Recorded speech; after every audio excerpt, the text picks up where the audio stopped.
नमस्कार। YouTube channel maths era and civil engineering by R P. Vyas से मैं R P. Vyas diploma first year first semester के उन सभी स्टूडेंट्स का हार्दिक स्वागत करता हूं जिनको मैथमेटिक्स की तैयारी करनी है। आज जो मैं वीडियो आपके लिए लेके आया हूं वो आपके मैथमेटिक्स में चैप्टर 4 पर डिपेंड है और एक स्टूडेंट के द्वारा पूछा गया है और उसको मैं समझाने की कोशिश कर रहा हूँ। ये बहुत इंपॉर्टेंट वीडियो मैं इसलिए कह रहा हूँ कि कई बार प्रश्न कोई पुस्तकीय में जो प्रिंटिंग मिस्टेक होती है ना उस कारण से गलत छप जाता है और उसके आंसर आप मिलाते हो तो आंसर मिलता नहीं है और फिर आप सोचते हैं भाई क्या हमको आता नहीं है या कैसे करेंगे। तो कुछ चिंता की बात नहीं है। कुछ मैं विधि बता रहा हूँ, आप आराम से अपने उत्तर की जांच कर सकते हो और कभी कभी प्रिंटिंग मिस्टेक के कारण जो आप दिक्कत में पड़ जाते हो उसको आप दूर कर सकते हो, जैसे कि मैंने इसमें किया है। समझा रहा हूँ, उसको समझ इस चीज़ को। क्वेश्चन जो पूछा गया था वो ये है 6x³ प्लस x² माइनस 7 बटा 3x² माइनस 2x-1। ये पुस्तक आपकी प्रश्नावली 12 का क्वेश्चन 5 है, पेज 234 पर, जो आपकी कोड बुक है। बहुत प्रसिद्ध कोड बुक है और बहुत बढ़िया कोड बुक है। इसमें भूलवश यानी कि कोई प्रिंटिंग मिस्टेक से जो इसका अंश है, ये अंश मतलब nominator 6x³ plus x² minus 7, इसमें ये x² नहीं होना चाहिए था। इसमें x² की जगह पे 5x² होना चाहिए था। ये मैंने इसको अंडरलाइन किया हुआ है, यानी कि 6x³ प्लस x² माइनस 7 के स्थान पर 6x³ प्लस 5x² माइनस 7 होना चाहिए था। और ऐसा अगर आप करते हैं तो फिर ये सवाल हो जाएगा, वरना इसके आंसर नहीं आएंगे। अच्छा, अगर ऐसा मानते हैं तो सवाल कैसा होगा, आंसर क्या आएगा, वो भी मैंने आपको इस वीडियो में बताया है। पूरा वीडियो ध्यान से देखें और अगर आपको अच्छा लगे इसको लाइक और शेयर करना ना भूलें। जितना ज़्यादा शेयर करेंगे उतना और बच्चों को लाभ होगा। और मेरे यूट्यूब चैनल को सब्सक्राइब करना बिल्कुल ना भूलें। तो देखिए, मैंने जैसे पता लगाया वैसे आप भी पता लगा सकते हो कि आपका आंसर गलत है या किताब में आंसर गलत है या कुछ मिस्टेक किताब के अंदर है। कैसे पता लगाए, देखिएगा। बुक में जो आंसर है, आपके बुक में जो आंसर है ना, पेज नंबर 235 पर, ये आंसर ही दे रखा है 2x plus 3 plus 1/x-1 plus 5/3x plus 1। ये आपको आंसर बुक में दे रखा है। तो हम इस आंसर को सॉल्व करते हैं और देखते हैं कि प्रश्न बनता ही नहीं बनता है। तो मैंने इसको सॉल्व किया है। तो आप भी कक्षा 10 में पढ़ चुके हैं, छोटी कक्षाओं में एलसीएम लेना, लघुत्तम समापवर्तीय, लोएस्ट कॉमन मल्टीपल। तो 2x को आप 2x/1 मान सकते हो, 3 को 3/1 मान सकते हो। ये बटे में x-1 है, ये बटे में 3x प्लस 1 है। इन सबको जब एलसीएम लेंगे 1 x-1 और 3x प्लस 1 का, तो x-1 इंटू 3x प्लस 1 आएगा।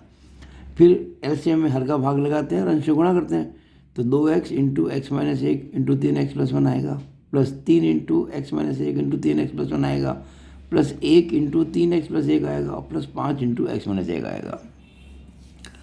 अब ब्रैकेट खोलेंगे तो जब x-1 को गुणा करेंगे 3x प्लस 1 से, तो 3x² माइनस 2x-1 आएगा। यहाँ पर भी वही आएगा और यहाँ सिंपल ही है, 3x प्लस 1 और 5x माइनस 5। अब ब्रैकेट खोलेंगे तो 6x³ minus 4x² minus 2x आएगा। यहाँ 9x² माइनस 6x माइनस 3 आएगा और वहाँ 3 और 5x मिलके हो गए 8x और 1 और माइनस 5 हो गए माइनस 4। और जब इसको हमने हल किया ऊपर, तो ये 6x³ आ गया और प्लस 5x² कहाँ से आया, कि 9x² में से घटे 4x² तो हो गए 5x²। और माइनस 7 कहाँ से आया, कि भाई ये -4 -3 -7 होता है और नीचे वो 3x² माइनस 2x-1 है। और ये आपका प्रश्न होना चाहिए था, जैसा कि मैंने बताया है। मैंने बताया ना, ये अंश में 6x³ प्लस 5x² माइनस 7 होना चाहिए था। और ये देखिएगा यहाँ पे 6x³ प्लस 5x² माइनस 7 आ गया। हर तो क्या ठीक है, 3x² माइनस 2x-1 वो तो वो भी सवाल में भी कह रखा है, मैं भी ऐसा कह रहा हूँ। तो मेरे ख्याल से आपको मेरी ये बात समझ में आ गई होगी। तो आप अगर कोई भी आंसर किसी भी किताब का निकालने की कोशिश करते हैं आप और आंसर नहीं मिलता इस चैप्टर के अंदर, तो आप उल्टा कर सकते हैं, आंसर से सवाल बना सकते हैं, ठीक है ना। अब मैं ये सवाल कैसे करेंगे उसको बता रहा हूँ। देखिएगा, मैंने यहाँ लिखा है, अब हम इसे सॉल्व करते हैं इसी प्रश्न को। तो प्रश्न ये था, मैंने बदल दिया ना, x² की जगह मैंने 5x² कर दिया। अब आप देखिए, जानते हैं कि पार्शियल फ्रैक्शन जब करते हैं तो सबसे बड़ी बात क्या होती है कि जो अंश होता है यानी कि न्यूमरेटर, उसमें जो x की उच्चतम घात होती है, वो हर में जो x की उच्चतम घात है, अगर उसके बराबर या ज़्यादा है तो आपको पहले भाग लगाना पड़ेगा, और भाग लगाने के बाद ही हम उसकी आंशिक भिन्न बना पाएंगे, यानी कि पार्शियल फ्रैक्शंस कर पाएंगे। लेकिन ये काम बहुत ज़रूरी है, ध्यान दीजिएगा। लेकिन अगर मान लीजिए अंश के अंदर जो x की घात है, वो हर में जो x की घात है उससे कम एक कम है। जैसे मान लीजिए हर में आ रहा है x की घात 2 और अंश में आ जाए x की घात 1, यानी x आ जाए, या उससे भी कम आ जाए, कांस्टेंट ही आ जाए, तो भाग देने की ज़रूरत नहीं होती। आप सीधे सीधे रूल्स लगाकर कर सकते हैं। अब वो 3-4 तरह के जो 3 तरह के होते हैं ना, वो लीनियर फ्रैक्शंस होते हैं, रिपीटिंग फ्रैक्शन होते हैं, क्वाड्रेटिक फ्रैक्शंस होते हैं, वो सब आप जानते हैं। ठीक है, तो यहाँ देखिएगा x की पावर है 2 और यहाँ x की पावर है 3, यानी कि वो वाला केस नहीं है कि जिसमें ऊपर घात कम होती है, यहाँ घात ज़्यादा हम तो कहते अगर ये बराबर भी होती तभी भाग लगाना पड़ता, बराबर भी नहीं चलेगा। तो मैंने देखिए भाग लगाया, ये 6x³ प्लस 5x² माइनस 7 के अंदर मैंने 3x² माइनस 2x माइनस 1 का भाग लगाया। अब भाग लगाते वक्त कुछ बातें अगर ध्यान रखेंगे तो भाग आसान हो जाएगा। कैसे? 10वीं क्लास में पढ़ा आपने, 6x³ प्लस 5x²। अब इसमें x का कोई टर्म नहीं है तो मैंने प्लस 0x लिख दिया और माइनस 7, भाग लगाया 3x² माइनस 2x माइनस 1 का, 3x² माइनस 2x माइनस 1 का। अब देखिएगा हम 6x³ में अगर भाग लगाएं किसका, 3x² का, कितना आएगा 2x, और इस 2x को वापस से गुणा करते हैं इससे 3x² माइनस 2x माइनस 1 से, तो 6x³ minus 4x² minus 2x आएगा। अब घटाते हैं तो ये माइनस हो जाएगा, ये प्लस हो जाएगा, ये प्लस हो जाएगा, ये कट जाएगा, ये 5 4 9x², ये 0 प्लस 2 2x और माइनस 7 आ जाएगा। ठीक है, अब देखिए अभी भी ये x² है और यहाँ भी x² है। जब तक घातें बराबर हैं आपको भाग लगाना होगा। भाग लगाने का काम तभी रोकेंगे जब एक घात कम हो जाएगी, कम से कम एक घात कम हो जाएगी। अब 9x² को भाग लगाएंगे 3x² से तो आएगा 3 प्लस का, ये प्लस 3 लिख दिया मैंने। अब इस प्लस 3 को वापस गुणा किया इन सबसे तो आया 9x² माइनस 6x माइनस 3। अब घटाया तो माइनस कट गया, ये प्लस, ये 2 और 6 8x हो गए, ये माइनस 7 प्लस 3 माइनस 4 हो गए। तब हम इसको कैसे लिखेंगे, देखिएगा 2x plus 3 plus 8x minus 4 बटा 3x² minus 2x minus 1 plus 8x minus 4 बटा 3x² माइनस 2x माइनस 1। ये मिश्र भिन्न की तरह, जैसे आप देखिएगा अगर 19 के अंदर 4 का भाग लगाते हैं तो क्या लिखते हैं, 4 चौक 16, क्या बचा 3, कैसे लिखते हैं इसको आप, 4 सही 3 बटा 4 ऐसे लिखते हैं ना, 4 3/4। और इसको ऐसे भी लिखा जाता है 4 प्लस 3/4। जैसे ही आपने सादा जो सिंपल जो आप भाग लगाया छोटे कक्षों में 4th 5th 6th में आप करते आए हैं, 4 सही 3 बटा 4, और इसको लिख सकते हैं 4 प्लस 3 बटा 4। वही काम मैंने यहाँ किया है। ये देखिए 2x प्लस 3 और फिर ये प्लस, जैसे ये किया था ना मैंने 4, देखो ये 4 वहाँ तो आ गया, यहाँ पे आपके 2x प्लस 3, ये आ गया 2x प्लस 3, 4 जगह पे लिख दिया 2x प्लस 3। फिर प्लस 3 की जगह आ गया प्लस ये शेषफल 8x माइनस 4, और यह बटा 4 की जगह आ गया है 3x² माइनस 2x माइनस 1। और अब इसके आंशिक भिन्न बनाने में कोई आपको दिक्कत नहीं आएगी। अब हम ये 8x माइनस 4 बटा 3x² माइनस 2x माइनस 1 के करेंगे पार्शियल फ्रैक्शंस, वो आपको अच्छी तरह से आता है। अब देखिएगा नीचे जो घात है x की 2 है, ऊपर है 1 के, कम हो गई ना, अब कर सकते हैं। तो हम कैसे मानते हैं आप जानते ही हैं। अच्छा, इसके जो फैक्टर्स होंगे 3x² माइनस 2x माइनस 1 के, वो x minus 1 into 3x plus 1 होगी। कक्षा 8वीं 9वीं 10वीं में पढ़ के आप आ चुके हैं, कोई समस्या नहीं है। तो हमने इसको क्या मान लिया, a/x minus 1 plus b/3x plus 1।